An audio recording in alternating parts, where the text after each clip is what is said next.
right, on to our breaking news story. The National Union of Mineworkers have elected a new president, Phillip Vilakazi, and Deputy President Olihile Kgwari.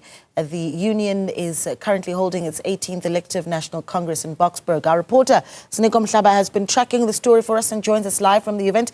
A late event there, Ziniko, and I can imagine that it's been a long day for some of those that are in attendance. But let's talk about the process, what it's looked like, and let's go through those results.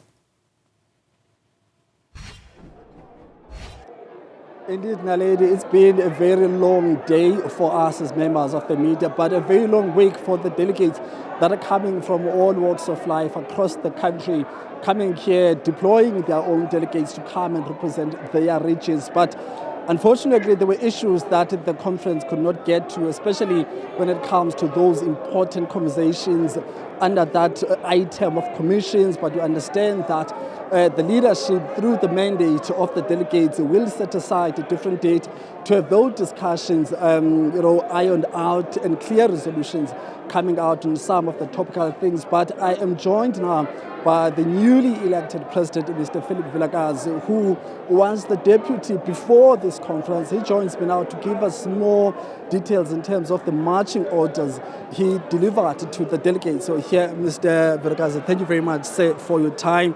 Talk to us about the key things that came out of your message as you closed the conference, especially when it comes to the marching orders. There was contestation, and you clarified that there was preference, and right now the conference has decided. What are your marching orders, especially to your fellow leaders who could not succeed, but also to your delegates?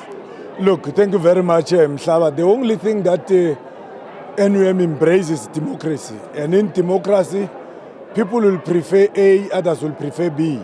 And those who emerge doesn't mean they are the owners of the union. They remain leaders of the same, including those who lost. That's why we said, people who had differences, they must understand the time of the Congress is over.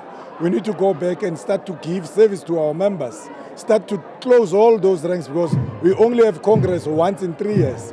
And going forward, we are saying we will be specific in dealing with the 4 sectors where we operate, which is mining, energy, construction, and metal.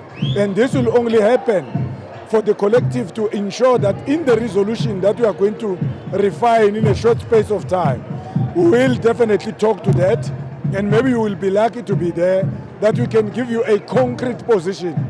But in terms of our political situation, we are saying there's no way in which we can continue to be people who are seeing the job path in the industry across all the sectors. Yeah. We need government to have a clear position insofar as the future of coal, the future of mining in the country, including but not limited to where is construction and where do we fit our people. I mean, coming into this conference and during the conference as well, there was a debate, especially amongst us as members of the media, in terms of what will be the position of NUM out of this on the issue of the SACP wanting to contest the elections of the ANC.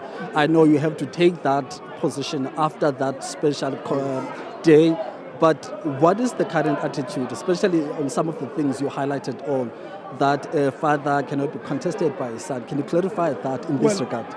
In simple terms, I'm saying the philosophy of our democracy said one union, one industry, one country, one federation.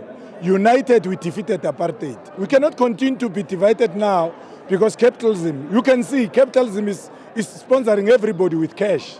And we don't want people who talk for their masters. We want people who are embracing the working class philosophy. We are behind us. There are poor people. We're feeding kids. And we cannot allow a situation where we are now sold to somebody who is the highest bidder. Yeah. Politics are not like in a church where you say we start and we finish. It's a perpetual issue. We'll continue to engage, because if we don't engage and convince one another, we'll then be reduced into voting cattle. We can't do that. Let's talk about, on the first day, there was some sentiments which were shared by the former president when he was opening about the attitude of the trade union movement on the issue of the GNU. Right now, there are developments that a deputy minister of the trade and industry who belongs, in the Democratic Alliance has been sent. What's your reaction to that, if being updated in that regard? Look, it's like we took a bus for a journey, and the driver that is driving the bus It's not the driver who knows where we are going. That does not mean we don't know where we are going. For us, is to find a way to change the driver. Remember, I cannot throw water with the bath water with the baby. I must save the baby and throw the bath water. Politics are not like anything else that maybe your own selves, Honorable Mhlaba, can think that maybe it's just to call me for interviews. It's a scientific philosophy that needs people to be convinced. If you notice how we defeated apartheid, it was not about being given money. It was out of the hegemony that said we need dignity. And our dignity is still on stake. Yeah. Black people are not taken serious. The economy is not in our hands. But if we continue to fight amongst ourselves, we will be like dogs which cannot be able to fight like a pack of hungry lions.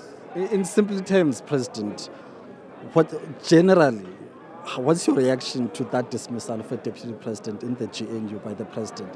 He's coming from the DA. Look, you dismiss anyone who is not performing according to the will of the people. You have no choice. Remember, there we are not there to embrace individuals. We are there on behalf of the people. People of South Africa are taxpayers. If there is somebody who is a civil servant who becomes bigger than life, there's no way. If you are not in, you are out.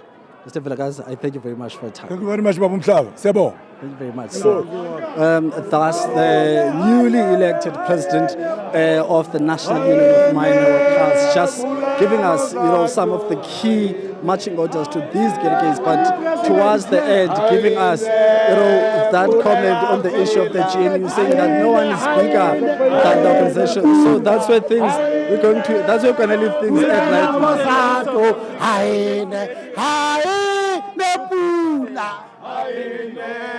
We are very happy from the state. We are very happy, and we know exactly. We trust him. The changes are moving here. The objectives of the NUM will be there and be performed. So no, he just said like corruption is fedi. That's what I noted. No more corruption. So the answer go NUM or go government. Corruption is fedi. Now we need stability in NUM. NUM is not going to be like before. We talk about unit. For our members, because from different regions, the members are striking. The leadership and before. Hopefully this one, today, it are 7 I thank